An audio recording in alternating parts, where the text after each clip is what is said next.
परिस्थिती कितीही हालाकीची असू दे, तुम्हाला तुमची इच्छाशक्ती खूप जास्त तीव्र असेल तर तुम्हाला मदत करणारे हात आपोआप पुढे येतात। एक्सक्युजेस शोधू नका, रिझन शोधा सक्सेस व्हायसाठी।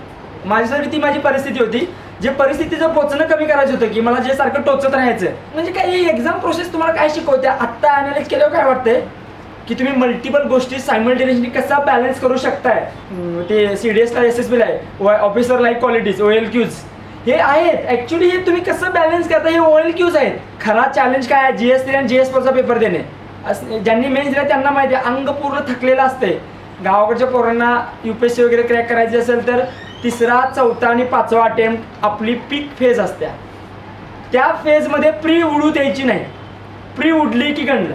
जे क्वेश्चन सगळ्यांना अवघड जाणार आहे ते कधीच म्हणजे ते कधीच कट ऑफ ठरवणार नाही आहे। जे सोपे आहेत त्यांचे तर तुम्ही चुकताय तेच कट ऑफ ठरवणार आहेत। आपण काय करतोय, बाउन्सरच्या मागे लागतोय, तरी पण तुम्ही काय करता, आपण काय करतोय, सिली मिस्टेक करतोय।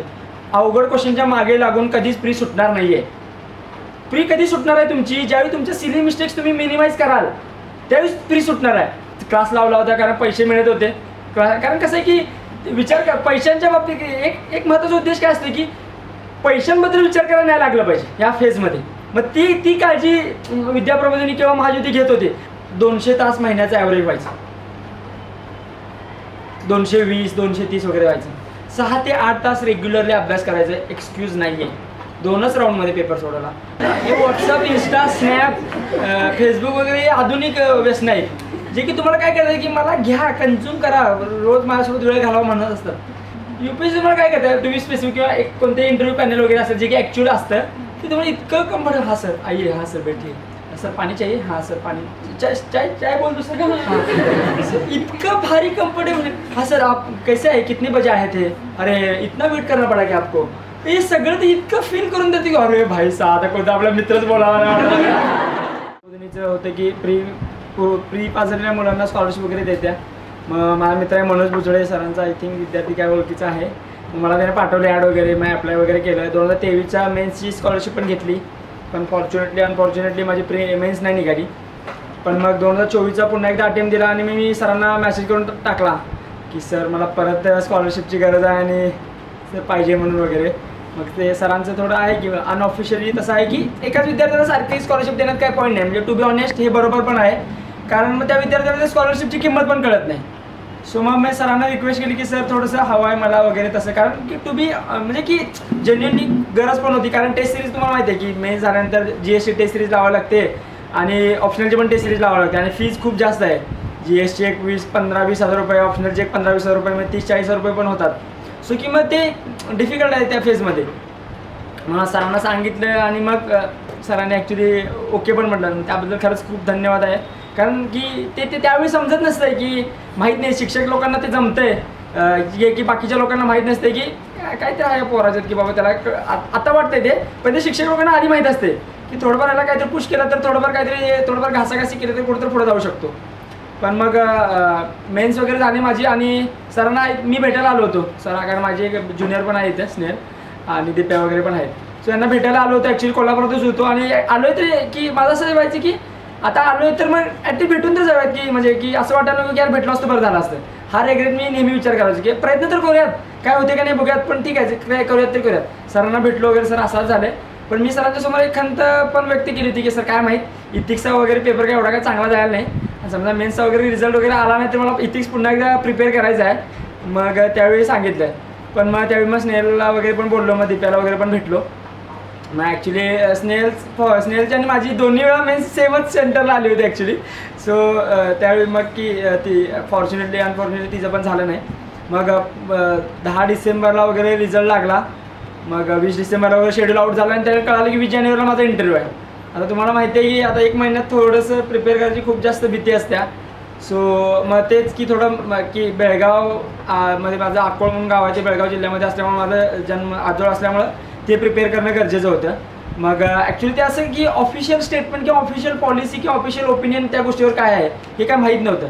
मग थोडं त्यावेळी मी सरांना म्हणून सांगितलं होतं की सर काय मटेरियल वगैरे असेल तर द्या, कारण कसं आहे की जनरल मटेरियल असणं काय उपयोगाचं नाही आपल्याला थोडं स्पेसिफिक मटेरियल उपयोग आहे। कारण बोर्डला कसं असतं की 30-40 वर्ष सर्व्हिस करून आलेले असतात आणि आपल्याला खुळ्यात काढायला त्यांना काही वेळ लागत नाही, म्हणजे 1-2 मिनिटं लागते फक्त की हां ठीक आहे जे आता खेचूयात. सो किंवा त्यांच्यासमोर आपण काहीतरी फेकाफेकी करू लागली की लगेच ओळखतात की नाही खूप फेका लागले, आणि मग ते मार्क पण फेकायचे करतात की हां ठीक आहे एवढं दिलं का. सो मग की ते होतं. आणि त्या दरम्यान मग ॲक्च्युली 20 जानेवारीला रिझल्ट आला माझा, म्हणजे 20 जानेवारीला इंटरव्ह्यू झाला. पप्पांची थोडी तब्येत पण खराब आहे, ॲक्च्युली किडनी स्टोनचे पण ऑपरेशन झालं, मग थोडं चेंज ऑफ एन्व्हायरमेंट म्हणून आम्ही बकऱ्यात गेलो होतो. मग त्या दरम्यान ॲक्च्युली रिझल्ट येणार होता 21-22ला, थोडं इन्साइड रोबोटचं आणि कप्तानचं चालू होतं काहीतरी की रिझल्ट येणार आहे 21ला येणार आहे. मग वाटतं की मग 22ला येणार आहे. मग युजली 5 वाजता वगैरे रिझल्ट डिक्लेअर करत्या. आमच्या मावशीच्या दिरांची बकरी वगैरे कातरायला चालू होती, आम्ही तिकडेच गेलो होतो.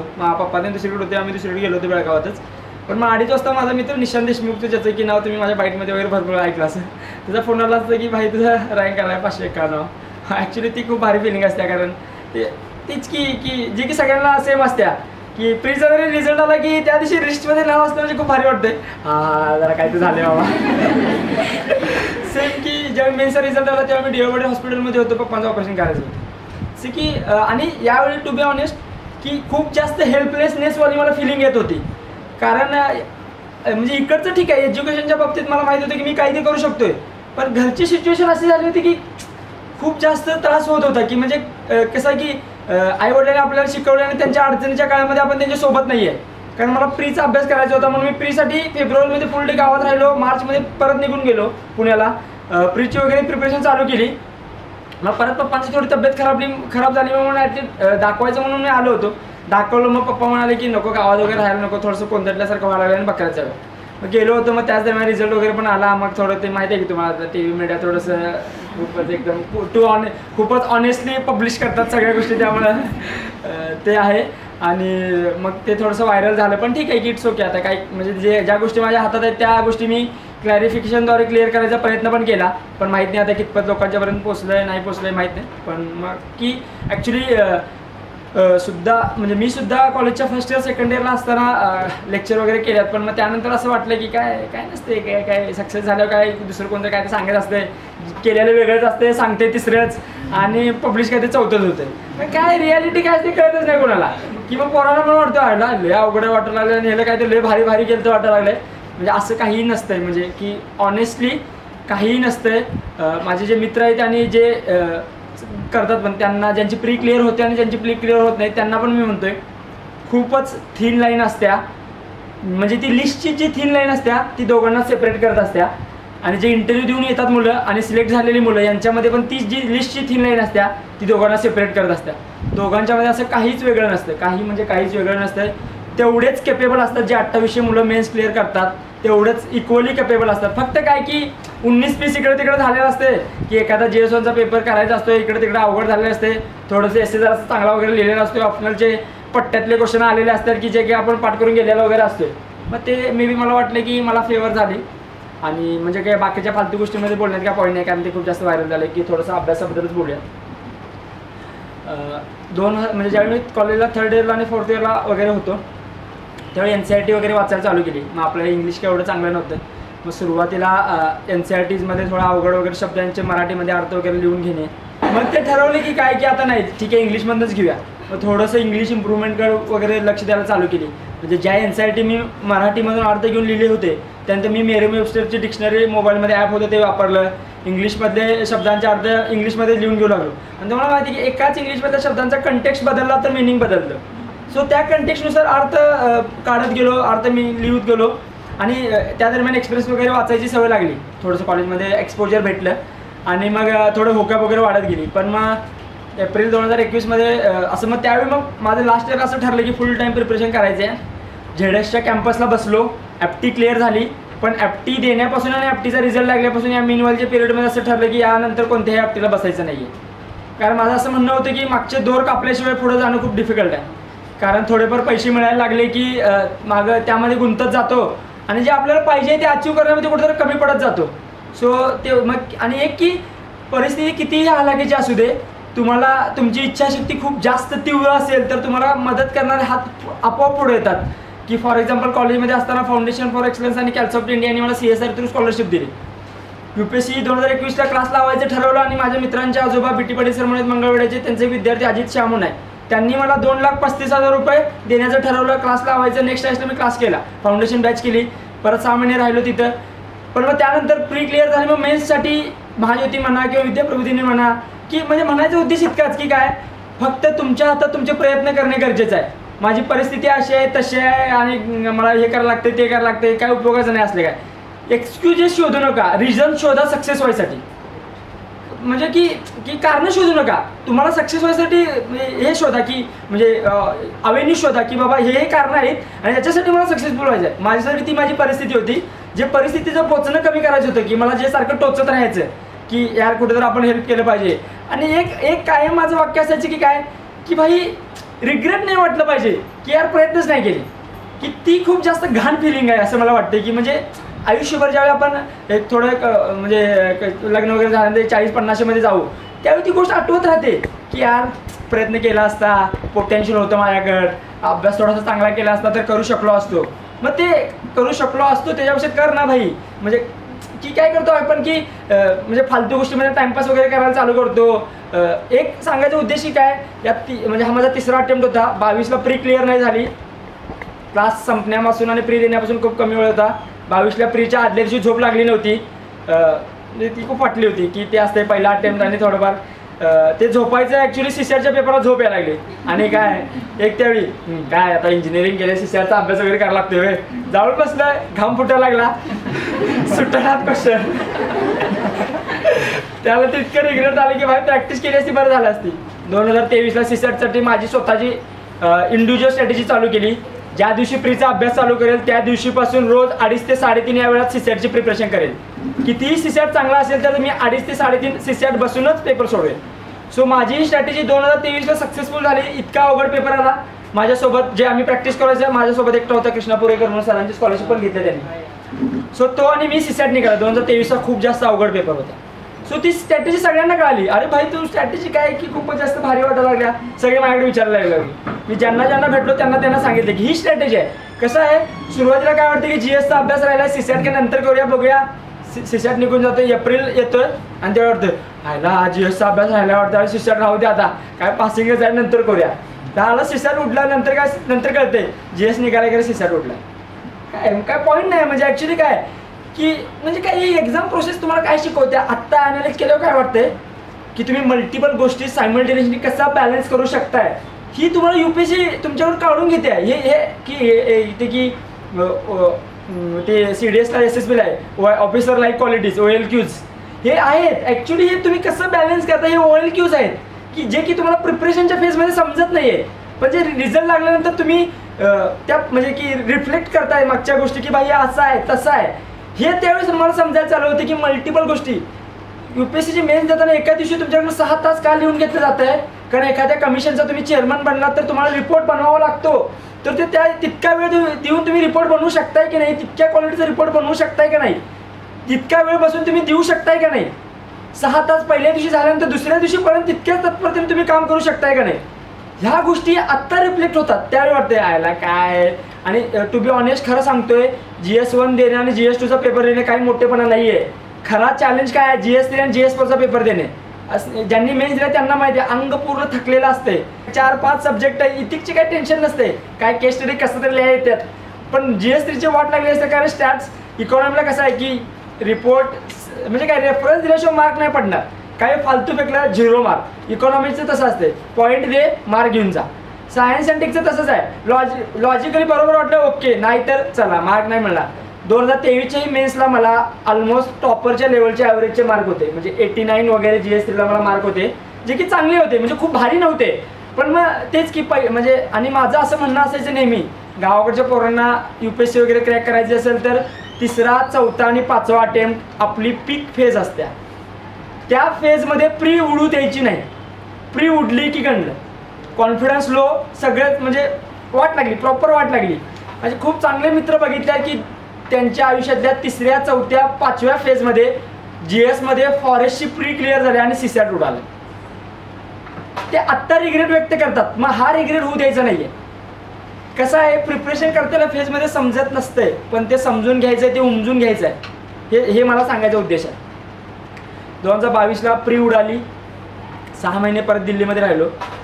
माझं असं असायचं की मला दुसऱ्याच्या नोट्स समजायच्या नाहीत. म्हणजे दुसऱ्याच्या समजा 10 पानाच्या नोट्स असतील आणि माझ्या 100 पानाचे नोट्स असतील, तर मला ती पिक्टोग्राफिक मेमरी तयार झालेली असायची वाचून वाचून वाचून, की हां ह्या पानात हे लक्षात आहे, ही अशी अशी डायग्रॅम आहे, हे असं असं मला माहिती आहे. सो माझा फरक काय असायचा की छोटंसं का वाचणं, माझ्या नोट्स मला काढून ठेवायच्या.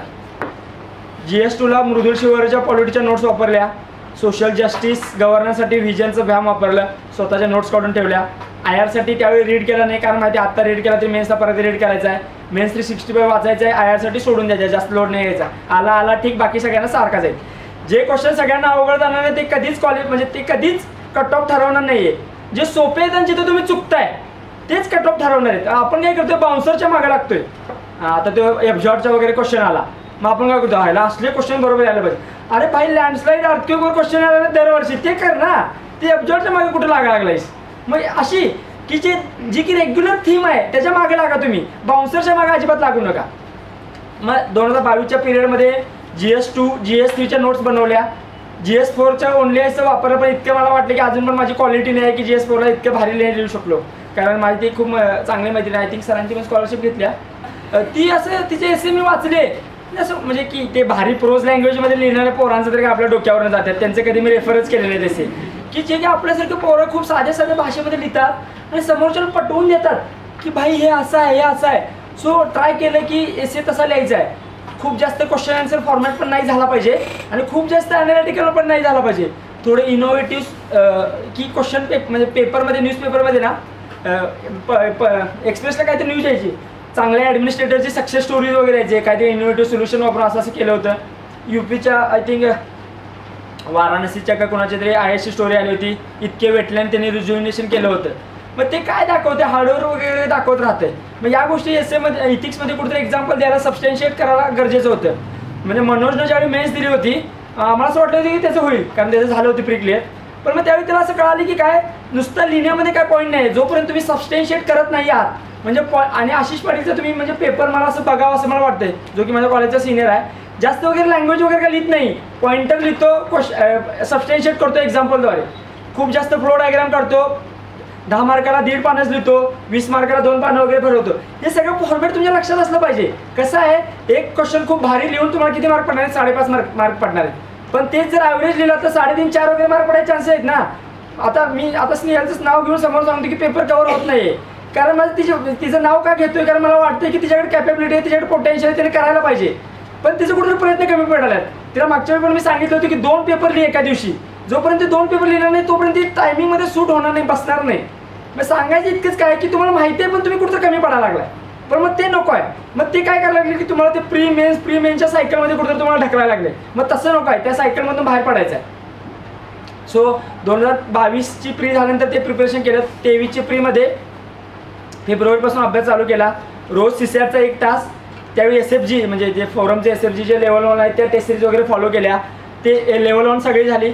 फक्त काय की ज्या सेक्शनवर UPSC क्वेश्चन विचारत नाही आहे त्या सेक्शनच्या टेस्टच नाही दिल्या. फॉर एक्झाम्पल फिजिकल जॉग्राफीमधले ते लँडफॉर्म वगैरे जर आला तर कधीतरी येतोय, नाहीतरी येत नाही. ह्युमन जॉग्राफी वगैरे कधीतरी आला, ठीक आहे, नाही आला. मग या गोष्टीवर क्वेश्चन नाही, म्हणजे टेस्टच नाही दिली. ठीक आहे, येतोय क्वेश्चन, चुकतोय, हां ठीक आहे, चुकू दे. अरे पण बाकीचे 30-40 क्वेश्चन तुम्हाला किती क्वेश्चन बरोबर आणायचे, कट ऑफ 90 लागायला आहे. सोडवते 85-90, त्यातले 50% बरोबर आणायचे, 40-45 क्वेश्चन बरोबर आणायचे. तरी पण तुम्ही काय करता, आपण काय करतो, सिली मिस्टेक करतोय. अवघड क्वेश्चनच्या मागे लागून कधीच प्री सुटणार नाहीये.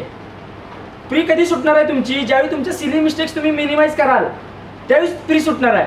मग माझ्या 2023ला सिली मिस्टेक्स खूप यायच्या. म्हणून माझा परभणीचा मित्र सौरभ देशपांडे म्हणून माझ्या कॉलेजचा सिनियर आहे, त्यानं मला सांगितले की 10 मिनटं रोज मेडिटेशन करायला ट्राय कर. मग मी ज्यावेळी म्हणजे आय थिंक एप्रिलपासून मी मेडिटेशन वगैरे 2023मध्ये मेडिटेशनचं ट्राय केलं की रोज लायब्ररीला जायच्या आधी 10 मिनटं, तो 7 मिनटाचा यूट्यूबवर एक व्हिडिओ आहे हम सब जीतेंगेवाला, तो वाला व्हिडिओ मी रोज बघायचो. की मग तेच की काय सिली मिस्टेक्स कमी करायला हेल्प झाली. आणि त्याचा फायदा इतका झाला की माझी त्या 2023ला CSEची पण प्री निघाली आणि फॉरेस्टची पण प्री निघाली. अनफॉर्च्युनेटली ऑगस्टमध्ये 2023ला डेंग्यू झाला, 15 दिवस निघून गेले. त्याचा इम्पॅक्टमध्ये माझा ऑप्शनलचा पेपर 2चा अभ्यास करायचा राहिला आणि ते की रिझल्टमध्ये रिफ्लेक्ट पण झालं. GSला 460 वगैरे होते, पण तेच म्हणजे GS आणि SAला पण ऑप्शनलला 215 होते. पेपर 1 चांगला गेला होता, तो रिफ्लेक्ट झाला, 135 वगैरे पडले, पण पेपर 2ला 80च पडले. परत मेन्स काय झाल्या काय बघायला वेळ नव्हता, कारण फॉरेस्टची मेन्स होती. 50 दिवसामध्ये जिओलॉजी आणि फॉरेस्ट ऑप्शनल घेतला, क्लास लावला होता कारण पैसे मिळत होते.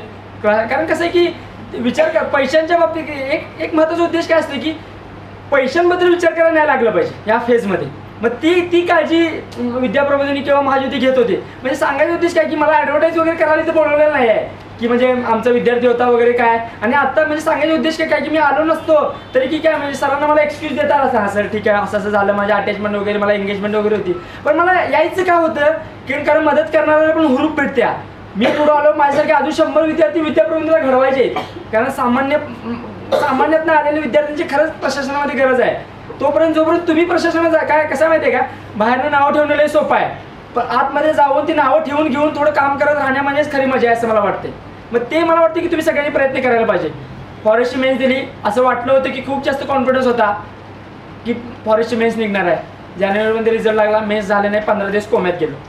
का की खूप जास्त तीव्रतेने इच्छा व्यक्त करत होते. त्यावेळी असं कळून चुकलं होतं CSCची मेन्स काढण्याला अवघड आहे, फॉरेस्टची मेन्स काढण्याला सोपी आहे. सो असा उद्देश होता की काय नाही IFS तरी बनायचं आहे. बाकी सगळे IAS वगैरे IPS वगैरे दुसऱ्या अटेम्प्टमध्ये विजून गेलं, जे की इनिशियल झील होतं. त्यानंतर तिसऱ्या अटेम्प्टमध्ये असं वाटलं होतं की भाई UPSCच्या लिस्टमध्ये नाव आणायचं आहे, बाकी काय पण होऊ दे, की जे इनिशियल झील होतं ते सगळं संपलं होतं. आत्ता एम्प्लॉयमेंटची गरज होती. 2024चा पुन्हा अटेम्प्ट दिला. CSCची प्री निघणार होती, 100% खात्री होती. फॉरेस्टच्या प्रीसाठी प्रयत्न करत होतो मी. खूप वेळा स्नेहलशी पण त्यावेळी बोलणं झालं, त्यावेळी तिला पण म्हटलं होतं CSCच्या प्रीचं मला काहीच टेन्शन नव्हतं. काय म्हणजे टू बी ऑनेस्ट, माझे जे मित्र होते त्यांना तुम्ही माघारी जाऊन पण विचारलं तर रिझल्ट ज्यावेळी लागला त्यावेळी मी CSCचा रिझल्ट पण बघितला नव्हता, कारण मला माहिती होतं 100% माझी CSCची प्री निघणार पण आहे. रिझल्ट बघितला फक्त फॉरेस्टच्या प्रीचा, फॉरेस्टची प्री उडाली होती. खूप जास्त दुःख झालं होतं. CSCची प्री निघाल्याचा आनंद पण नव्हता. माझ्या काही मित्राची फॉरेस्ट शेवटचा अटेम्प्ट होता, प्री निघाली नव्हती, त्यासोबत मी रडायला लागलोय, अरे भाई माझी फॉरेस्टची प्री निघाली. ते मला साल्या तुझी प्री निघाली, माझी प्री निघाली, मला जास्त रडा म्हणजे तू जास्त रडा लागलेस. सो म्हणजे की काही खूप जास्त तीव्र त्यावेळी कळून चुकलं होतं की CSCची मेन्स काढणं अवघड आहे, फॉरेस्टची मेन्स काढणं. नंतर कळालं की माझी 2023ची फॉरेस्टची मेन्स 3 मार्कांना राहिली. खूपच क्लोज पोहोचलो होतं, अपयश आलं होतं, पण खूप जास्त कॉन्फिडन्स आला होता, करू शकतोय. म्हणजे काय की छोट्या छोट्या गोष्टी तुम्हाला मोटिवेट करत राहतात की नाही ट्रॅकवर चाललाय, बरोबर चाललाय, तुझी पात्रता आहे, तू करू शकतोस, या गोष्टी सांगत होत्या. मीनवाईल 2024ची मेन्स प्री झाली, मेन्स दिली. यावेळी GS1चा एकच फुल लेंथ पेपर लिहिला, कारण 2023मध्ये माझा एकही क्वेश्चन राहिला नव्हता लिहायचा, सगळे पेपर कव्हर झाले होते. आणि स्कोर म्हणजे काय म्हणायचं काय उद्देश की क्वेश्चन सुटला 5 मार्क उडले. प्रत्येक पेपरचा 1-2 क्वेश्चन 3-3 मार्क पकडा, 6 पंचे 30 मार्क उडले बाहेर. जोपर्यंत तुम्ही मायन्यूट गोष्टी हातात नाही घेत, छोट्या छोट्या गोष्टी सांगतो तुम्हाला. पेपरला बसायच्या आधी पाणी प्यायचं नाही, का वॉशरूमला जास्त जायला लागते. सो की या गोष्टी की आपण विचार करत नाही. पेन कोणता घ्यायचा, खूप जास्त लिहिता आलं पाहिजे, हात जास्त दुखला नाही पाहिजे, लिहिताना खूप जास्त दाबून नाही लिहिलं पाहिजे, कारण बोटं खूप जास्त झंझर मारायला लागतात. ज्यांनी लिहिलंय त्यांना माहिती आहे त्रास होतो, पण मग ती फिजिकली फिट असणं UPSCची रिक्वायरमेंट आहे, आत्ता समजतं.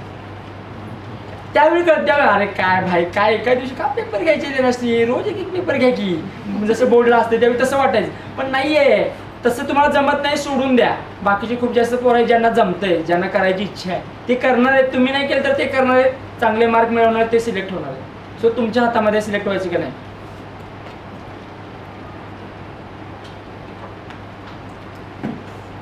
GSचे पेपर झाले, GS चांगला होता माझा. इथिक्स करायची तयारी होती. पुन्हा ऑगस्ट 2024मध्ये मला डेंग्यू झाला. बरं आहे, मागच्या वेळी 15 दिवस गेले, यावेळी 6 दिवस गेले. बरं झालं मागच्या वेळी झालता, नाही त्यावेळी 15 दिवस गेले असते, त्यावेळी ते चांगलं वाटलं. सो मग 215 ऑप्शनलला पडले होते. यावेळी असं ठरवलं होतं की फुल टाईम ऑप्शनलचे प्रिपरेशन करायचे आहे. GSचं फक्त काय असेल ते फुल लेंथ टेस्ट वगैरे मॉक वगैरे अनालाइज करायचे आहेत. खूप चांगलं मित्र असणं का गरजेचं आहे सांगतो. मग निशांत आणि कोमल फडतरे म्हणून माझी बारामती मैत्रीण आहे, तिने पण फॉरेस्टचा इंटरव्ह्यू दिला. निशांत त्यावेळी सिलेक्ट झाला होता. दुःख वाटण्याचं कारण म्हणजे फॉरेस्टची मेन्स आम्ही एकत्र दिली होती नागपूरला वगैरे, पण माझं झालं नव्हतं. आम्ही आणि GSचं कसं होतं, ऑप्शनल त्या दोघांचा सारखं होतं, ॲग्रिकल्चर, ते दोघं डिस्कस करायचं. पण आमचं असं होतं की रोज GSचं डिस्कशन करायचं आहे आम्हाला. मेन्सच्या वेळी पेपर घ्यायचो आम्ही, पेपर सोडवायचो, ॲन्सरचे जे फॉर्मॅट असते ते डिस्कस करायचो. मग आमचं असं असायचं की क्वेश्चन यायचा, आम्ही आन्सर लिहायचो, पॉइंटर लिहायचो, कारण थोडंसं लिहिली होती एक मेन्स, अंदाज होता काय लिहायचं याची कळालं होतं थोडंफार, कारण स्कोर आला होता बऱ्यापैकी ठीक. मग आम्ही काय करायचो, पॉइंटर काढायचो, आणि पॉइंटर काढल्यानंतर आम्हाला असं समजायला लागलं की जे मॉडेल आन्सर्स येऊ लागले त्यांच्यापेक्षा आमचे एखाद दुसरा आन्सर चांगलं येऊ लागले. म्हणजे ते आत्ता कळते की ॲक्च्युली की आत्ता रिफ्लेक्ट केल्यानंतर समजते की यार खरंच की करत होतो अभ्यास चांगला आपण. कारण ते इतकं जास्त विचार करून त्यांनी सर्च वगैरे करून पण त्यांना ते पॉइंटर येत नव्हते, तरी पण आम्ही डिस्कशन वगैरे पॉइंट आणत होतो. ते डिस्कशन होतं. सोसायटी माझं GS1ला मला मागच्या वेळी 75 मार्क होतं, बिलो ॲव्हरेज मार्क होतं. कोमलचं सोसायटी खूप भारी होतं, खूप चांगल्या नोट्स होत्या. त्याच्याकडनं सोसायटी समजून घेतलं, तिच्याकडनं कीवर्ड चांगले घेतले होते. फॉर एक्झाम्पल ते वुमनचं डिस्क्रिमिनेशनचं ओम टू टोम डिस्क्रिमिनेशन वगैरे असले कीवर्ड्स वगैरे हे सगळे कोमलकडनं ते तिचे नोट्स होते, ते सगळे कोमलचे नोट्स घेतल्या होत्या. GS1 खूप चांगला केला होता. आर्ट अँड कल्चर माझा खूप स्ट्रॉंग पॉईंट होता. ते पल्लव आणि चोला आर्किटेक्चर केलं. त्या दिवशी आदल्या दिवशी आम्ही जेवायला गेलो होतो, आम्ही याला राहिलो होतो, दादर TTला राहिलो होतो. आणि त्या सगळ्या पोरांना आम्ही जे 5 मेन्सला पोरं होती त्यांना 5 जणांना मी 5 पॉइंटर्स खूप चांगल्या प्रकारे समजावून आणि ट्रिक्स सांगितले होते कसं लक्षात ठेवायचं. लकीली दोन्ही क्वेश्चन ते चालले. मला तिथे खूप जास्त कॉन्फिडन्स आला की भाई केलेलंच आलं. आणि मला माहिती होतं की माझ्या इतके ही 2 उत्तरं कोण चांगली नाही लिहू शकणार आहेत, कारण माझ्याकडे प्रत्येकाची पुस्तकं त्या चोला एम्पायरची पुस्तकं पाठवते जी पोरांना लक्षात ठेवणं खूप अवघड जात होती. म्हणजे की जे की सगळं म्हणजे एक इनिशिएटिव्ह माझा असते की जे सगळे करतात ते करायचंच आहे, पण सगळ्यांच्यापेक्षा थोडंसं काहीतरी वेगळं करायचं. की थोडंफार जी पुस्तकं लोकांना अवघड झालं, थोडं कर्नाटकामधलं असल्यामुळे ती पुस्तकं वगैरे लक्षात ठेवणं सोपं जात होतं. जे मला की कसं माहिती की ते हळी वगैरे जे शब्द आहेत ना, कर्नाटकामध्ये गावाला हळी म्हणतात, हे शब्द अवघड जात होते पोरांना, ते मला समजत होते. म्हणजे या लक्षात ठेवायला मला सोप्या गोष्टी जात होत्या. मग 2023मध्ये GS वगैरे पेपर दिले, खूप जास्त कॉन्फिडन्स आला. वाटलं की यावेळी UPSCचा कॉल येणार आहे. ऑप्शनलचा पेपर 1 माझा चांगलाच होता. पेपर देऊ लागल्यानंतर असं समजलं होतं 2023ला थोडंफार अजून थोडं रिप्रेझेंटेशन वगैरे चांगलं केलं असतं. पेपर क्वेश्चन सिलेक्शन ऑप्शनलला खूप महत्त्वाचं आहे, खूप म्हणजे खूप महत्त्वाचं आहे. पडले तर 140 पडलात, नाही तर 100 पडतात. एक क्वेश्चन सिलेक्ट करायला चुकला. GS पेपर 1 चांगला होता ऑप्शनलचा. यावेळी चांगलं रिप्रेझेंटेशन केलं होतं. खूप जास्त आर्किओलॉजीला खूप जास्त साईट लक्षात ठेवल्या होत्या, कंटेंट डेन्स बनवला होता आणि पेपर 1 चांगला गेला. ठरलं होतं की कितीही आर्किओलॉजीचे क्वेश्चन अवघड येऊ द्यात, दोन्ही आर्किओलॉजीचेच क्वेश्चन अटेम्प्ट करायचे, बाकी कोणतेच क्वेश्चन अटेम्प्ट करायचे. कारण आशिष पाटीलने स्ट्रिक्ट वॉर्निंग दिली होती, मार्क पाहिजे आर्किओलॉजीचेच क्वेश्चन अटेम्प्ट करायचे. कोणतेही क्वेश्चन अटेम्प्ट केलं मार्क अजिबात मिळत नाही. सो तुम्हाला ठरवायचं आहे तुम्हाला मार्क पाडायचे आहेत की लिहिलं याचं सॅटिस्फॅक्शन घ्यायचं आहे. पेपर 1 चांगला गेला. पेपर 2 आला. पेपर 2 आल्यानंतर खूपच फाटलं, खूपच रॅन्डम पेपर आला, खूपच म्हणजे खूपच रॅन्डम पेपर आला. जे की झील होतं की आता UPSCचा इंटरव्ह्यूचा कॉल येणार आहे, सगळं झील निघून गेलं. पेपर कसा तरी कंप्लीट केला, ट्राय केला रिकलेक्ट करायचा की तेच की खूप मागच्या वर्षीचा 2023चा पेपर 2 खूप सोपा होता कम्पॅरेटिव्हली 2024चा पेपर. असं रिग्रेट होऊ लागलं की की आता झालं, म्हणजे आता काय गणलं वाटलं, परत एकदा प्री द्यायला लागते वाटलं. सगळ्यात घाण फिलिंग काय असते की मेन्स दिल्यानंतर पुन्हा प्री द्यायची, कारण ती प्रीची भीती आहेच, असणार आहे. कितीही मुलं देत असतील तरी, कितीही क्रॅक केली असेल तर ती भीती राहतेच. खूप मोठी चाळण आहे, कारण खूप जास्त पोरांना बाहेर काढतात. पण 10 डिसेंबरला रिझल्ट आला. सरांना त्याच्या आधी मी भेटायला आलो होतो. सर माहिती नाही काय होणार आहे, पण मला असं वाटलं की इथिक्समध्ये अजून इम्प्रूव्हमेंटला जास्त स्कोप आहे. कारण मला असं वाटलं की त्याच 99-100च्या लायकीचाच पेपर लिहून आलो आहे मी. केस स्टडीमध्ये थोडं इम्प्रूव्ह केलं होतं, पण मग आधी थेरी चेक करतात, थेरीमध्ये जास्त इम्प्रूव्हमेंट झाली नव्हती. मग काय वेळ पण भेटला नव्हता. मग यावेळी मेन्सला झालं नसतं माझं, तर असा विचार होता की इथिक्समध्ये ते पियुष कुमारचं किंवा मृणालचं वगैरे ते मुदित जैनचं वगैरे करायचं, थोडं इम्प्रूव्हमेंट वगैरे थेरी करायचं. रिझल्ट लागला, लिस्टमध्ये नाव होतं. पण आता सांगायचा उद्देश की काय ते बाकीचं ठीक आहे जाऊ दे. ते की या फेजमध्ये तुम्ही काय करायला पाहिजे, म्हणजे की जे प्रीची प्रिपरेशन करायला त्या मुलांच्यासाठी क्वालिटीला कोणतेही एक्सेप्शन वापरू नका. म्हणजे काय म्हणजे कोणतेही लॉजिक वापरू नका. क्वालिटीमध्ये खूप जास्त एक्सेप्शन असतात, जे की बाकीच्या सब्जेक्टला तुम्ही एक्सेप्शन वापरता ते एक्सेप्शन वापरू नका. क्वालिटीमध्ये क्वेश्चन्स असे असतात की एक्सेप्शननुसार आलेले असतात प्रीसाठी. सो क्वालिटीला कोणतेही एक्सेप्शन वापरू नका. सायन्स अँड टेक तुम्हाला माहिती आहे, असं माहीत असं नसं ऑल ऑफ द अबव. जायचं आहे, चुकलं चुकू दे, पण काय की तुमचं चुकलं तर सगळ्यांचं चुकायचं आहे. तुम्हाला बरोबर आणायचं तिथे प्रयत्न करायचा नाही, तिथं प्रवाहासोबत जायचं आहे तुम्हाला. जॉग्राफी कंटेंट माहीत पाहिजे. Mapping is equal to half geography माहीत असायलाच पाहिजे. रोज जॉग्राफी वाचताना ॲटलास सोबत असलाच पाहिजे.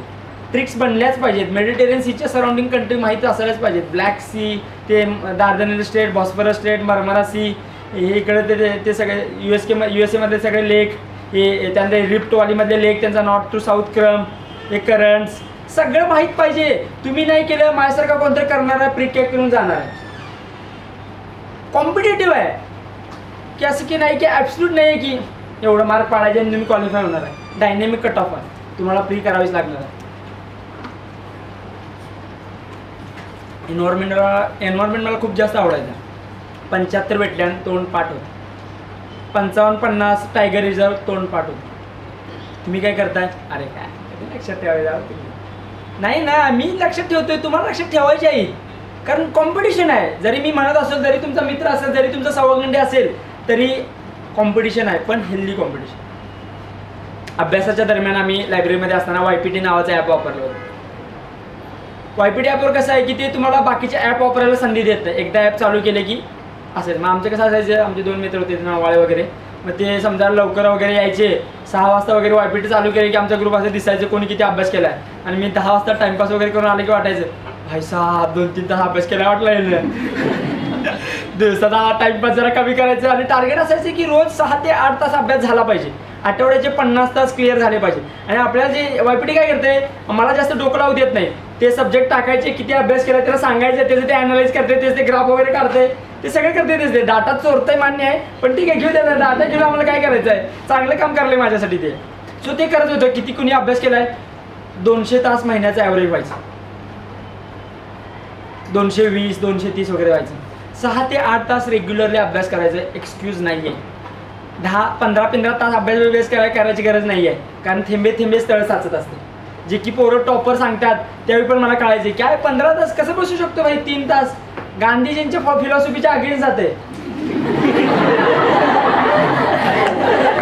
कारण हाय पिचवर स्वतःला खूप जास्त मेंटेन करणं खूप डिफिकल्ट आहे. बरोबर आहे ना. गांधीजींची फिलॉसॉफी हीच आहे की हाय पिचवर स्वतःला नाही जास्त वेळ ठेवू शकत. 15 तास 3 महिने कसं काय अभ्यास करू शकते. लॉजिक लावून बघा. एक दिवस 15 तास बसून बघा, दुसऱ्या दिवशी उठलात तर बघ. पण मात्र हे सांगतो की GS चे पेपर झाले आणि ऑप्शनलच्या पेपरच्या मध्ये 10 ते 11 तास अभ्यास झाला आहे. कारण असं सांगितलं होतं, मागच्या वेळी माझा फक्त एकदाच रिवाईज झाला होता. आशिष पाटीलला सांगितलं होतं की 3दा रिवाईज झाला पाहिजे. आणि अँथ्रोचं कसं आहे, जितकी जास्त रिव्हिजन तितके जास्त मार्क. सो मग की प्रत्येक ऑप्शनल बाबत ह्या अशा ट्रिक तुम्ही समजावून घ्या की तुमच्या टॉपरशी बोला की तुम्हाला काय म्हणायचं हे समजून घ्या. सो हे झालं पॉलिटीला कोणतेही लॉजिक लावायचे नाही. Science all of the above. Environment तुम्हाला वाटतंय रँडम आहे. आता मागच्या वेळेस तर फिगचा वगैरे क्वेश्चन आला होता, पण फिग आणि वॉस माझ्या नोट्समधला क्वेश्चन काही रँडम नाही आहे. म्युच्युअलिस्टिक रिलेशनशिप आहे त्या दोघांच्यामध्ये. म्युच्युअलिझम बेसिक आहे एन्व्हायरमेंटचा. पण तुम्ही काय करता, म्युच्युअलिझम वाचून देता सोडून देता. अरे भाई एक्झाम्पल कुणी बघायचे. UPSCची थीम आहे. मागच्या वेळी पण क्वेश्चन विचारलेला त्यांनी अँटचा वगैरे, अँट वगैरे आणि फंगाईचा वगैरे क्वेश्चन विचारला होता. म्युच्युअलिस्टिक रिलेशनशिप आहे बघा. म्युच्युअलिझमची थीम परत रिपीट झाली. काय करतोय आपण, थीम सोडतोय बाजूला आणि बाउन्सरच्या मागे लागतोय. नाही ना भाई, बाउन्सरच्या मागे लागायचं नाही आहे. बाउन्सरच्या मागे लागला की प्री उडली. कारण बाउन्सर दरवर्षी 5-10 येणारच आहेत. तर पोरं काय करतात, यावेळी डिफेन्स वगैरे क्वेश्चन आले, एकदम जास्त रट्टा मारून सगळे डिफेन्स वगैरे करून ठेवणार. बेसिक करायची गरज आहे. त्यांना काय सगळं डिफेन्समध्ये न्यायचं नाही आहे तुम्हाला. त्यांची अपेक्षा एवढीच आहे, प्रॉमिनंट एक्सरसाइजेस, प्रॉमिनंट गोष्टी विचारायच्या आहेत त्यांना. आपण काय करतोय, खूप जास्त एकदम ते CDS आणि CFFच्या एक्झामचं प्रिपरेशन करायसारखं करतोय. पोरांचं कसं आहे मला वाटतं माहिती आहे, UPSCचे प्रिपरेशन करणार आहे. खाईन तर तुपाशी नाही तर उपाशी. दिली तर फक्त UPSCची प्री देणार नाही, कुठलीच प्री नाही देणार. पण माझा नेहमी असं ओपिनियन असायचं की मला CDSचं आणि CFFची प्री द्यायची आहे. कारण एकच कमिशन आहे, पेपर सेटर सेम आहेत, थोडंसं व्हेरिएशन आहे. मग ते आणि CDSचा तर एप्रिलमध्ये असायचा. आणि मला सांगा 100 रुपये देऊन किंवा 200 रुपये देऊन UPSC सारख्या एन्व्हायरमेंटमध्ये ॲक्च्युअल मॉक तुम्हाला द्यायची कोण संधी देणार आहे का? नाही ना. बाई भर ना फॉर्म, मग जाऊन दे. आणि एप्रिलमध्ये जे क्वेश्चन पेपर होतो ना, त्यातले 3-4 क्वेश्चन पेपर आहे तसे रिपीट होतात. आता ते ऑपरेशन सद्भावना CDSचा पेपर काढून बघा एप्रिलमधला, नाही पेपर नाही रिपीट झाला आहे का बघा. 3-4 क्वेश्चन रिपीट होतात म्हणजे होतात. भाई तुम्हाला ओळख तर काय येत नाही आहे, मग अभ्यास कुठेतरी कमी पडायला लागला. ही जे ॲनालिसिस होते CFFच्या पेपरचं पोराने माझ्याकडून शिकून घेतलं, माझ्यासोबत करू लागले. CDSचा पेपर घेऊन बसू लागले. तुम्ही पण करा, पुण्यातले पोरं करू लागले, तुम्हाला पण करायची गरज आहे. पण मग काय होतंय की आपण काय करतोय, जे पोरं फॉरेस्टला इलिजिबल नाही आहेत त्या मुलांसाठी सांगतो, करंट अफेअर्स करायलाच पाहिजे असं काही नाही. विदाऊट करंट अफेअर्स करता CSEची प्री काढणं शक्य आहे. 45 ते 50 क्वेश्चनचंच अटेम्प्ट करा. आणि कसं आहे की बाकीच्या एक्झामला जसं की गट बला किंवा राज्यसेवेला प्रॉपर करंटचे क्वेश्चन विचारतात प्रीला, तसं UPSC प्रॉपर करंटचे क्वेश्चन नाही विचारत, करंट इन्स्पायर्ड स्टॅटिकमधले क्वेश्चन घेऊन विचारत आणि त्याचा आन्सर त्यांनी कुठेतरी क्वेश्चनमध्ये दिलेला असतं. आता तुम्हाला सांगतो 2022ला का 23ला HN सन्यालवरचा काहीतरी कमिटीवरचा क्वेश्चन आला होता आणि ॲक्ट पास केला आहे असं वरती दिलं होतं आणि खाली लिहिलं होतं की पार्लमेंटला ॲक्ट पास करायची पॉवर आहे. वरती ॲक्ट पास केलं त्यानंतर कळतंय तुम्हाला की खाली पार्लमेंटला अधिकार आहे, त्याशिवाय ॲक्ट कसा पास होणार आहे. की तुम्हाला UPSC कुठेतरी काहीतरी देतंय की जे अवघड क्वेश्चन आहे ते तुम्हाला बरोबर करायची संधी द्यायला लागल्या, पण ती तुम्हाला शोधता येत नाही. आपण काय करतो की ते 3 राऊंडच्या मागं पळायला होतं. नाही टॉपरनं सांगितले 3 राऊंडमध्ये पेपर सोडवायचा आहे, 3 राऊंडमध्ये झाला पाहिजे. कधीच 3 राऊंड सोडवले नाही, 2च राऊंडमध्ये पेपर सोडवला. पहिल्या राऊंडमध्ये माझे 70 वगैरे क्वेश्चन सॉल्व व्हायचे, दुसऱ्या राऊंडमध्ये मला 15 वगैरे 20 मिनटं राहिलेली असायची. त्या वेळामध्ये मी माझा अटेम्प्ट 90 वगैरे न्यायचा प्रयत्न करायचा. म्हणजे माझा काही मित्र आहे, म्हणजे सुयश पाटील माझा कोल्हापूरचा मित्र आहे, असे न घाईत 60-62 सोडून प्री क्रॅक करणारे, पण ते एक्सेप्शन्स आहे. त्यांचं उदाहरण घेऊन तुम्ही ट्राय करू नका की नाही 60 वगैरे सोडवायचे आहेत आणि पास करायचे नाही. कसं आहे 4 क्वेश्चन सोडवले, 3 चुकले, 1 बरोबर आला, 0, म्हणजे कसं मिनिमाइज करते. सो 10 पैकी 3 क्वेश्चन बरोबर आले, पॉझिटिव्हमध्ये आहात ना. सो असा ॲटिट्यूड ठेवा. 2 ऑप्शन इलिमिनेट झाले, क्वेश्चन अजिबात सोडायचं नाही, अटेम्प्ट करायचाच. हे की ज्या की ट्रिक्स आहेत ज्या की तुम्ही घ्या शोधून. त्यामुळे एन्व्हायरमेंट मला आवडत होतं तेच झालं. त्यानंतर हिस्ट्री, मॉडर्न हिस्ट्री खूप क्वेश्चन कमी होऊ लागल्यात, पण कधी UPSC रिबाउन्स करेल माहीत नाही, त्यामुळे सगळं करायचं. माहिती आहे प्री कन्सॉलिडेशन ऑफ ब्रिटिश एम्पायरच्या वेळी क्वेश्चन यायला लागल्यात, बरोबर काय करतात सगळं वाचायला लागलेत आणि आधी सोडून देतात. क्वेश्चन त्यावर यायला लागला ना भाई, तो करायचा आहे, ते गरजेचं आहे, ते विसरून जातात. आर्ट अँड कल्चर अँशियंट मीडियावर अवघड जाते, बरोबर काय करतात. जाऊ द्या आता, कसं बी अवघड चाललंय, सोडून देऊया. आणि पॉलिटी, इकॉनॉमी आणि जिओग्राफी कसं लय भारी केले आणि तिकडे करूया. आणि मग काय होतंय, पॉलिटी जिओग्राफी लय अवघड येते आणि अँशियंट मीडियाचे क्वेश्चन असे येतात 1 लाईनर. डॅम कुणी बांधला, कुणी जमीन कुणी घेतली, बेसिक क्वेश्चन आहेत जे की तुम्ही एकदा वाचले असते तरी बरोबर करू शकले असते, पण का करू नाही शकले, तुमचा हलगर्जीपणा. सोडायचं आहे तुम्हाला, नाही ना सोडायचं भाई. अँशियंट मीडियाला मी काय स्ट्रॅटेजी वापरली होती, टाईमलाईन लक्षात राहत नाही ना, इंडियाचा मॅप काढायचा, कंटेम्पररी रुरलचं सर्कल करायचं, तिथंच लिहायचं त्या मॅपवर की बाबा आता खाली चोला चालू आहे तर वरती कोण चालू आहे, खाली समजा गुप्ता चालू आहे तर खाली वरती गुप्ता चालू आहे तर खाली कोण चालू आहे, हे त्याच वेळी कंटेम्पररीचा तो मॅप बनवायचा. त्याचे प्रॉमिनंट रुरल तिथं लिहायचे. त्यानंतर त्यांचा कोण कोर्ट पोएट आहे का, त्याचं कोणतं इन्स्क्रिप्शन आहे का, त्यांचं कोणतं बुक आहे का, कोण बुद्धिस्ट स्कॉलर महत्त्वाचा आहे का, ते करायचं. बुद्धिझम जैनिझमवर दरवर्षी क्वेश्चन येतोय, तरी पण पोरांचा चुका लागलाय. का चुका लागलाय, फालतूपणा. करायचीच नाही आहे, थीम आहे, रिपीट आहे, करा ना भाई. 2 क्वेश्चन 1 क्वेश्चन 2 मार्क द्यायला लागलाय, करा. नाही करायचं आहे मग नाहीच निघणार. पण मग हे ॲक्च्युली चुका लागले. दुसऱ्यांच्या चुकामधून तुम्हाला शिकायचं नाही, तुम्हाला स्वतःला चुकायचं आहे. मग चुकायचं आहे मला, ठीक आहे 3 अटेम्प्ट घालावं, मग आता काय करू शकताय. मग पण 3 अटेम्प्टचं ओझं खूप जास्त असतंय. माझा खूप जवळचा मित्र जय पाटील, दोघांनी एकत्र प्रिपरेशन चालू केली होती. मी रँकमध्ये आहे, तो सध्या परत प्रिलिमची तयारी करतो. माझ्यापेक्षा खूप जास्त हुशार, खूप म्हणजे प्रमाणाबाहेर हुशार आणि खूपच इंटेलेक्च्युअल इलिटनेस. म्हणजे असं मी खूप जास्त गोष्टी शिकलो आहे. एक गोष्ट सांगतो जी की मला आवर्जून सांगायची आहे. कॉलेजच्या फर्स्ट इयरला होतो, पहिल्या 6 महिन्यातलं आमचं कन्व्हर्सेशन, रेपच्या वगैरे केसेस होत होत्या. त्यावेळी माझं म्हणणं होतं अरे काय नाही, पोरी तेवढ्याच इक्वली रिस्पॉन्सिबल असतात, चांगले वगैरे कपडे घालायला येत नाही काय त्यांना, मी तोकडे वगैरे कपडे घालायला कोणी सांगितले. जयने मला सांगितलं तू ग्राउंडवर खेळायला गेला शॉर्ट वगैरे घालून, तुला कोणतरी म्हटलं शॉर्ट का घालून आला, तुला कसं वाटेल. म्हणायचं काय की कोणते कपडे घालायचे कोणते नाही घालायचं हा मुलींचा वैयक्तिक प्रश्न आहे. मग त्यावेळी समजायला लागलं, त्यावेळी क्लिक व्हायला लागलं की भाई असं काहीतरी असतंय की जे आपण की म्हणायचं वेगळं असते वेगळं, कळते वेगळं. मग ह्या गोष्टी त्यावेळी रिफ्लेक्ट करत गेलो, ह्या गोष्टी घडत गेल्या आणि जो की ॲटिट्यूड डेव्हलप होत गेला की, आणि हा ॲटिट्यूड हा पॅट्रियार्कल ॲटिट्यूड GSच्या आन्सरमध्ये उतरतो म्हणजे उतरतो की जे की तुम्हाला कळत नसतं पण तो इनडायरेक्टली उतरत असतो. मग तेच कोणते ही जी आयडियोलॉजी आहे तुम्हाला माहिती आहे की एक्स्ट्रीम राईट एक्स्ट्रीम लेफ्ट उतरते उत्तरामध्ये. आपल्याला कोणती आयडियोलॉजी नाही, आपल्याला प्रशासनामध्ये जायचं आहे. सरकार कधी बदलेल काय सांगता येत नाही आपल्याला प्रशासकीय अधिकारी व्हायचं. काय आयडियोलॉजी वगैरे घेऊन आपल्याला काय कसं आहे की एक आहे spirituality of human being is unfolded only when he is not economically starved. Economically तुम्ही स्टेबल नसाल तर बाकी काही संत वगैरे बनून काय उपयोग नाही. उपाशी बसायची पाहिजे नाही बसायचं आपल्याला. थोडंफार आपल्याला घरच्यांची पण काळजी घ्यायची आहे. सांगा मग अजून कोणता सब्जेक्ट झाला, पॉलिटी झाला, जॉग्राफी झाला, आर्ट अँड कल्चर झालं, एन्शियंट मिडियल झालं, हिस्ट्री झालं, इकॉनॉमी. माहिती आहे पोरांना इकॉनॉमी खूप इंटरलिंकेजेस आहेत, खूप जास्त कॉम्प्लिकेटेड करून विचारतात, कन्सेप्च्युअल आहेत. पोरं काय करतात, पाठ करायच्या नादाला लागतात. पेपर आला, क्वेश्चनमध्ये बघितला की म्हणजे आता ॲप्रिशिएट व्हायला लागले का डिप्रिशिएट व्हायला लागले, इन्फ्लेशन आहे की असं व्हायला लागले. भाई करतानाच इंटरलिंकेजेस करून अभ्यास कर ना. माहिती आहे इंटरलिंक, माहिती आहे की लॉजिकल क्वेश्चन आहेत, कन्सेप्च्युअल क्वेश्चन आहेत, पाठ करायचं आहे.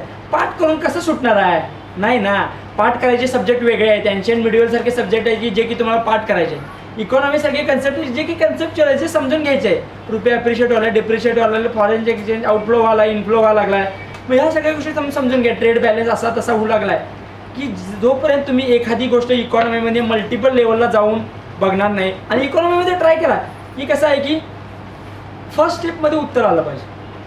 कसं इकॉनॉमी कसं आहे की सगळ्या गोष्टी इंटरलिंक आहेत. दुसऱ्या तिसऱ्या स्टेपमध्ये तुम्हाला वाटतं की बाकीचा ऑप्शन बरोबर असू शकतोय, पण तसं नाही आहे. पहिल्या स्टेपमध्ये उत्तर आलं पाहिजे, मॅक्झिमम दुसऱ्या स्टेपमध्ये. तुम्ही PYQ आणि काय एक मी थेरी वापरली होती. 2023-24 पेपर झाला.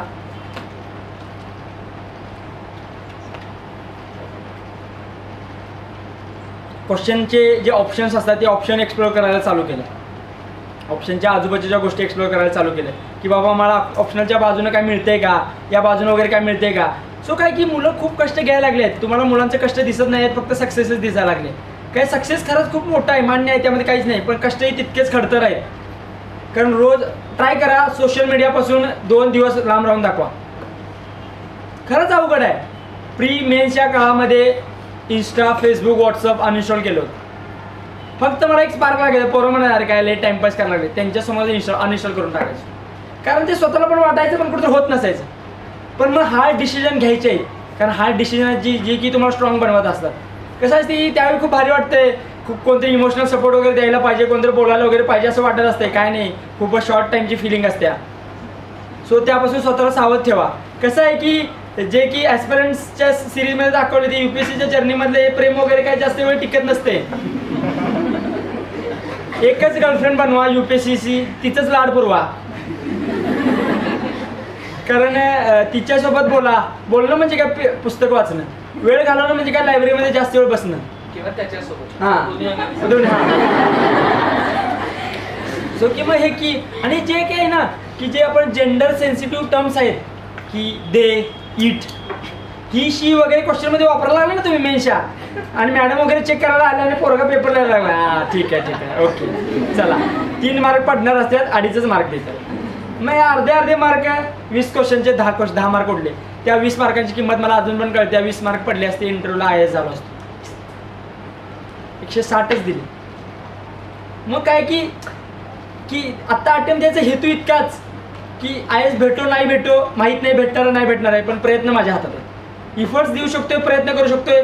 आयुष्यामध्ये परत रिग्रेट नाही झाला पाहिजे की भाई मी केलं असतं, करू शकलो असतो तर झालो असतो.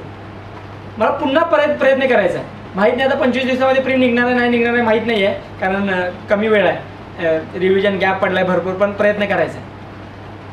पण अजून तुम्हाला काय विचारायचं असेल तर मग थोडं 2 झालं तर मग मला वाटतं की काय विचारायचं किती. आणि कसं असतं की जनरल ॲडवाईस करणं खूप सोपं आहे. म्हणजे स्पेसिफिक विचारा की मला इथं असं होतंय, हे करताना असं होतंय. कारण कसं असतं अभ्यास करतानाचे डाऊट महत्त्वाचे असतात.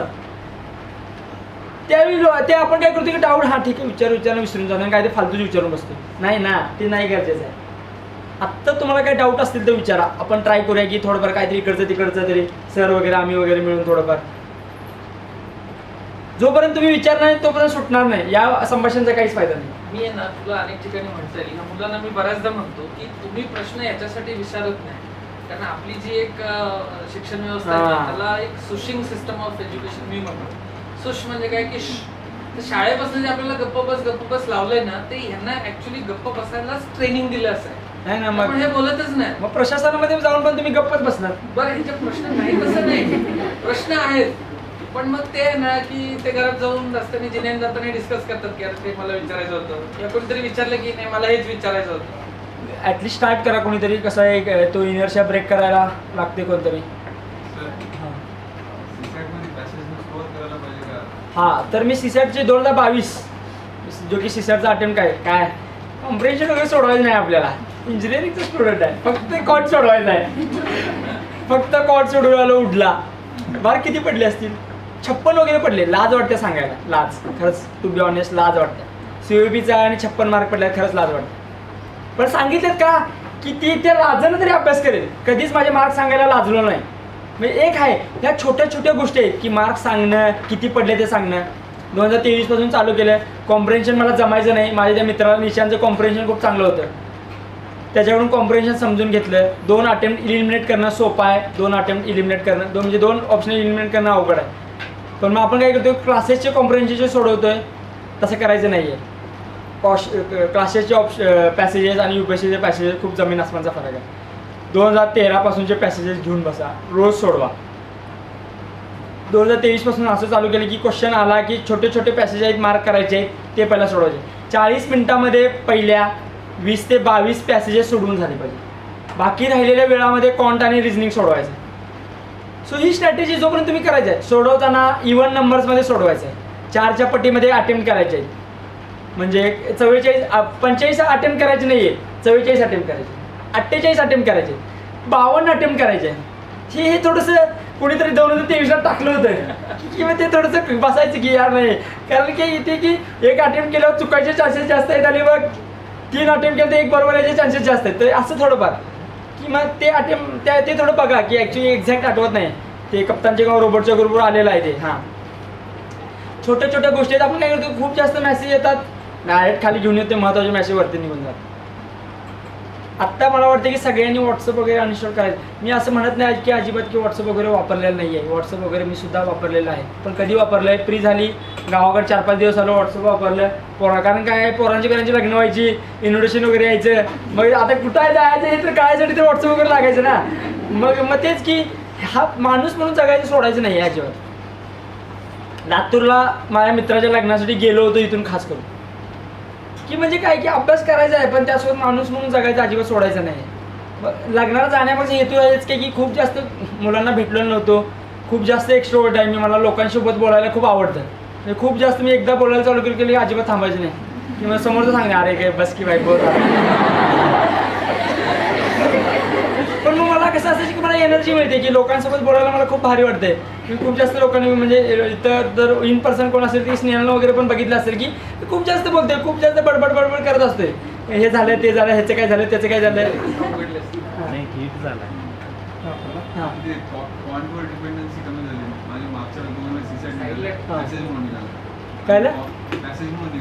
ओके हां, म्हणजे नाही ना. मग कसं आहे की आता मागच्या वेळी पॅसेज अवघड आले, कॉन्ट सोपं आलं. हां तेच म्हणतो ना. हां मग तेच की कॉन्ट खूप छपरी आलं. छपरी म्हणजे इतके छपरी की तिथं डाऊट यायला लागला की भाई की उत्तर एवढं लवकर कसं काय यायला लागले. आणि क्वेश्चन पण सॉल्व्ह व्हायला माझे. कधी मॉकला 50 वगैरे सोडवले म्हणजे लय भारी वाटायचं. 65 वगैरे सुटले पेपरमध्ये ॲक्च्युअल. मला डाऊट यायला लागले, उत्तर एवढं लवकर यायला लागलं. 2दा तपासून बघायला लागले की एवढं सोपं काय यायला लागलं क्वेश्चन. पण मग तेच की कट ऑफ वाढायमागचे कारण हेच की सीसॅट थोडा सोपा. पण मग दोन्हीला इक्वल इम्पॉर्टन्स द्यायचं आहे. कॉम्प्रिहेन्शन पण तेवढंच महत्त्वाचं आहे. कसं आहे आता प्रोबॅबिलिटी परमिटेशन ज्यांचं ह्युमॅनिटीचा बॅकग्राऊंड आहे त्यांना अवघड जाणार आहे. काय परमिटेशन कॉम्बिनेशन बघायचं आहे तुम्हाला, द्या ना सोडून. जे सोपे टॉपिक आहेत, स्पीड, टाईम लिमिट, वर्क, ते पाणी टँकचं भरतं इतक्या वेळात, ते मिक्सिंग वगैरे करायला लागल्या, ते की ठरलं आहे की 2-2 वगैरे क्वेश्चन येणार आहेत. बघा प्रॅक्टिस करा ना. आता मी एवढं प्रॅक्टिस केलं तरी मला ते एजवाले क्वेश्चन कधी सुटले नाही. बघतोय काय तरी करतोय काय पेपरमध्ये काय अजून काय करायचं आहे. आईचं वय अजून करायचं की पोरगीचं वय अजून करायचं आहे.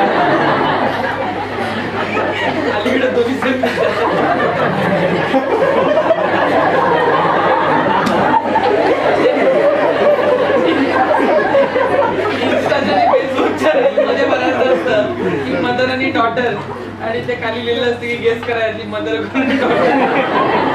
त्याचा परिणाम असेल की ते आपल्याला कळतच नाही कोणाचे जास्त. आणि की कसं आहे की मित्र चांगले असणं खूप गरजेचं आहे. कारण आयुष्याच्या प्रत्येक वळणावर चांगले मित्र भेटत गेले. मित्र व्यसनाधीन नव्हते तेव्हा मी पण व्यसनाधीन झालो नाही कधी. कारण कसं आहे की व्यसनाधीन होणं खूप सोपं आहे. हे व्यसनाधीन म्हणजे काय, हे व्हॉट्सअपचं इन्स्टाचं हे व्यसनच आहे जे की तुम्हाला कन्झ्युम करायला. आधुनिक व्यसन पण हां हे आधुनिक व्यसन आहेत. पारंपरिक वेगळे आहेत. तंबाखू वगैरे जरा पारंपरिक आहे. हे व्हॉट्सअप, इन्स्टा, स्नॅप, फेसबुक वगैरे हे आधुनिक व्यसन आहेत. जे की तुम्हाला काय करायचं की मला घ्या, कन्झ्युम करा, रोज माझ्यासोबत वेळ घालावा म्हणत असतात. असं अजिबात म्हणणं नाही की माझाही वेळ गेला आहे, पण मेन्सच्या दरम्यान मला चांगला मित्र भेटला ज्यानं माझा मोबाईल लायब्ररीतनं जाताना ठेवून घेतला. का गेले की यूट्यूबवर टाइमपास करत बसणार, सकाळी लेट नाही येणार लायब्ररी. मेन्सच्या काळामध्ये माझा मोबाईल लायब्ररीत त्याचा पण ठेवला, माझा पण ठेवला. फायदा झाला, त्याचा आउटपुट दिसून येतो. काय की त्यावेळी जे वाईट वाटत असते त्याचं जे चांगलं घडणार असते त्यावेळी ते कळत नसते, पण आत्ता कळतंय की सतपाल सर नसते तर माझा रिझल्ट आज काहीतरी वेगळा असला असता. की कसं आहे की स्तुती करणारे चांगले वाटत असतात पण ते चांगले नसतात. निंदा करणारे खूप चांगले असतात, त्यांना तुमचं चुकतं हे कसं आहे. मुली पोरांचं कसं असते, पोरींच्या समोर जर असं काय ते सांगितले की साल्या त्यासमोर म्हणायची काय गरज आहे तुला. सांगायचं हेतू इतकंच असतं की लाज वाटली पाहिजे, चुकलं तुझं चुकतं हे सांग, तुला समजत नसते पण तिच्यासमोर जरी सांगितलं तर तुला कळायला पाहिजे की भाई चुका लागले. आणि छोट्या छोट्या गोष्टी असतात की की म्हणजे सांगतो की फॉर एक्झाम्पल की मुलांच्यासाठी की मुलींच्यासोबत बोलताना, आणि टू बी ऑनेस्ट सांगतो पोरांच्यापेक्षा मुली खूप जास्त हुशार असतात, खूप जास्त सेन्स असतो त्यांना, आणि की त्यांना कळत असते की पोराची लायकी काय आहे, केवढ्या लायकीचा पोरगा हे त्यांना पहिल्या इंट्रॅक्शनमध्ये समजत असते. सो पोराने अजिबात समजून घेऊ नका की तिला काय कळायला नाही वाटायला लागली कमी आहे. पोरांना कळतंय की आणि कसं आहे की अरे खूप जास्त मोठेपणा इतक्याच आहे की मुलींना तुमच्यासोबत फिरायला बोलायला बसायला कम्फर्टेबल झालं पाहिजे. आम्ही खूप जास्त फिरलोय, 12-12 2-2 वाजता फिरलोय, 3-4 मुलं असायचो, 7-8 मुली असायच्या. सांगायचा उद्देश इतकाच काय की मुलींना कम्फर्टेबल फील झालं पाहिजे तुमच्यासोबत वावरताना. तिला कधीच असं वाटलं नाही, अनसिक्युअर कधीच फील नाही झालं पाहिजे. तुमच्या खांद्यावर जरी तिनं हात टाकला तर तुम्हाला असं कधीच असं वाटलं नाही पाहिजे की यार की असं वगैरे असं, म्हणजे की ते काही मैत्री हे खूप असं खूप ऑनेस्ट, खूप जास्त स्वच्छ आणि प्रांजळ रिलेशनशिप आहे असं मला वाटतंय, आणि ज्याचा आदर सगळ्यांनी राखला पाहिजे असं मला वाटतंय. की कसं आहे की ते माझं होतं की मी कॉलेजमध्ये जाताना मी ठरवलं होतं कॉलेजमध्ये COEP मध्ये जाताना गावाकडनं गेलोय, मुली वगैरे जरा चांगलं बोलायला वाटायला लागते. माया म्हणत काय ते हा तिच्यामुळे माझ्या तर काय हाय वाटते की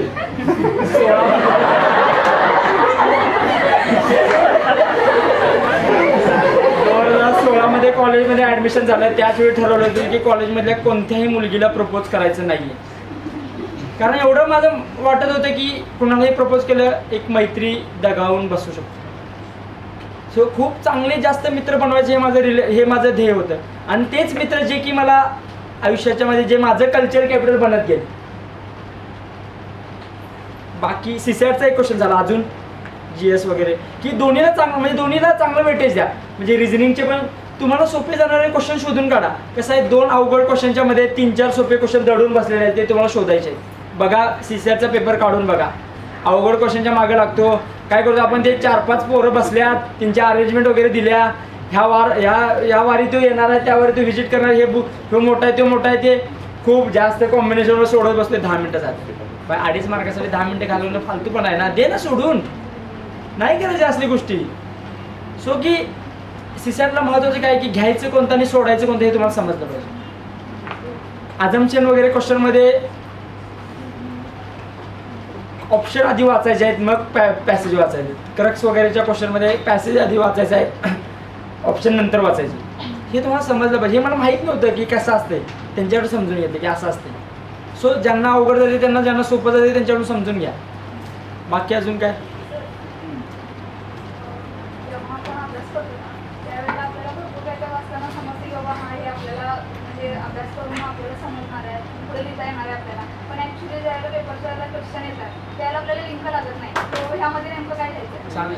सांगतो ना, सगळ्यात महत्त्वाचं काय 2024ला लँग्वेजवर क्वेश्चन आला.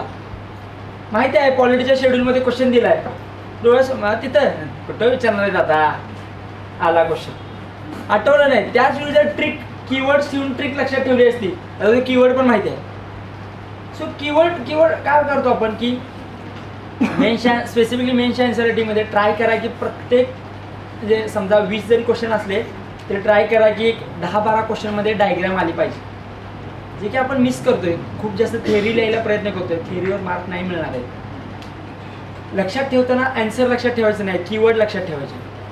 की जे कीवर्ड आठवले की आपल्या डोळ्यासमोर ती फ्लॅश मेमरी झाली पाहिजे की भाई नाही असं होतंय, हे उत्तर आहे, हे असं आहे. आणि काय करायचं आहे की इंट्रो करताना म्हणजे तू आता सांगतेस की त्यामध्ये एकच गोष्ट आहे, जास्त वेळा रिवाईज करणं.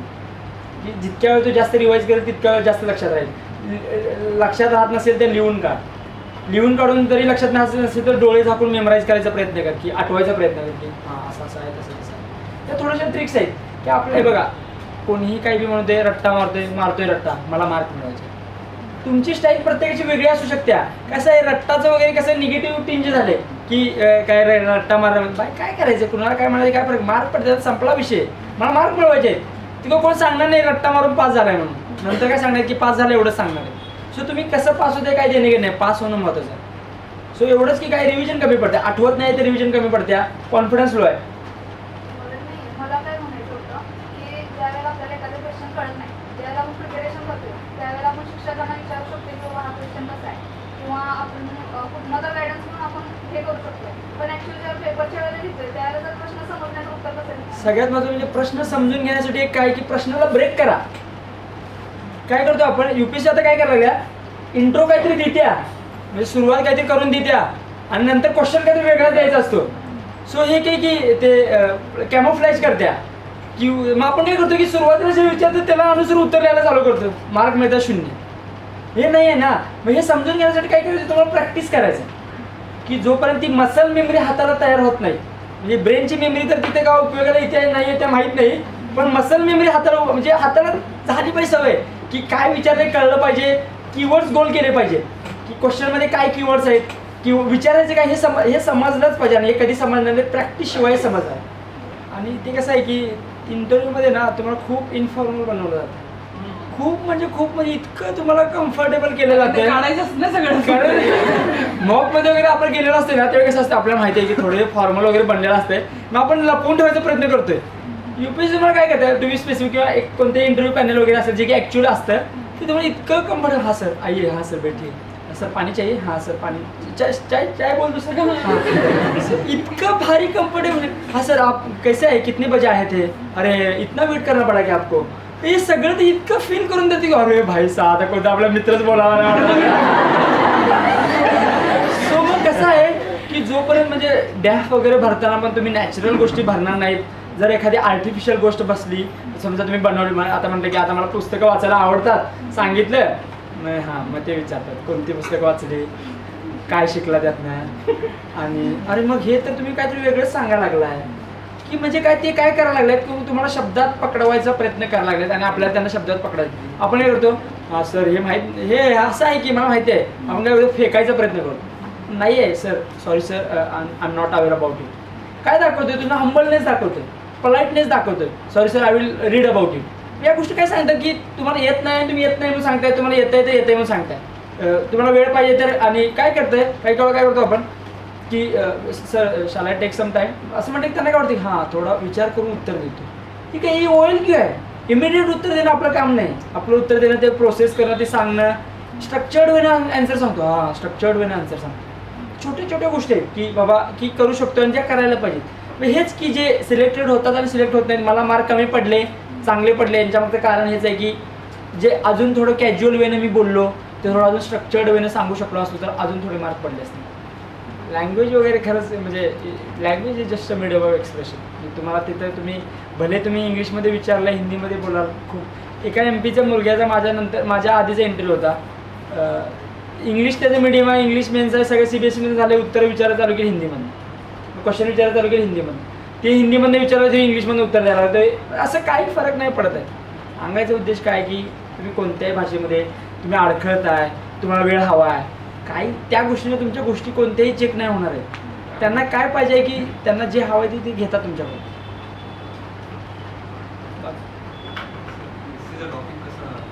नाही ते तर खूप प्रॅक्टिसवरनंच येणार. म्हणजे असं की नाही याला अशी काय माझ्याकडे जादूची छडी नाही आहे. नाही मी नाही चूज केला होता, मी हॅपीनेसवाला चूज केला होता. पेपर 2 मध्ये सोशल मीडियावाला नव्हतं, माझ्याकडे कंटेंट नव्हता, तो वापरतच नाही ना. कारण मला माहिती आहे की मी एखादं काहीतरी ओपिनियन मांडलं तर ते योग्य असेल असं नाही आहे ना, कारण व्हॉट्सअप युनिव्हर्सिटीमध्ये काही खरं नाही आहे. सो हॅपीनेस मी चूज केला पण 70 मार्क्स 80 मार्क्स दिले. दुसरा कोणता केलता? दुसरा मला ते दुसरं ॲक्च्युली आठवत नाही तुम्ही क्वेश्चन. मेन्स दिले. ओके हां, एक मला माहीत नाही ॲक्च्युली मला मार्क किती पडलेत. मी टोटल मेन्सचे माहिती आहेत 775, पण मग ॲक्च्युअल काय Details बघा. हां मग ते काय लॉग इनचं ते मला कळतच नाही. थोडंसं डोकं हँग झाले जातं इथंच आहे. पण असं असं तू घड्याळ जर इथे काढून ठेवलं असं तर मी म्हणतो अरे घड्याळ कुठं ठेवलं माझं असं व्हायला लागलं आजकाल. मला बसून आणि जेवू पण दिलं झालं. सो सांगायचा उद्देश इतकाच की काय त्या साईडला बसून ऐकण्यापेक्षा या साईडला बसून बोलण्यामध्ये खरंच खूप चांगली फिलिंग असते. आणि काय आहे की काही आणि एक की म्हणेन की जे मला ॲस्पायरंट फेजमध्ये अजून पण आहेच वाटायचं की जे समजा तुम्ही या साईडला याल तर नेहमी तुमची मोरल रिस्पॉन्सिबिलिटी राहील की जे तुमच्या आयुष्यामध्ये खरं खरं घडलं तेच तुम्ही सांगायचा प्रयत्न करा. काही मसाला वगैरे किंवा फोडणी वगैरे देऊन ते सांगायचा प्रयत्न करू नका.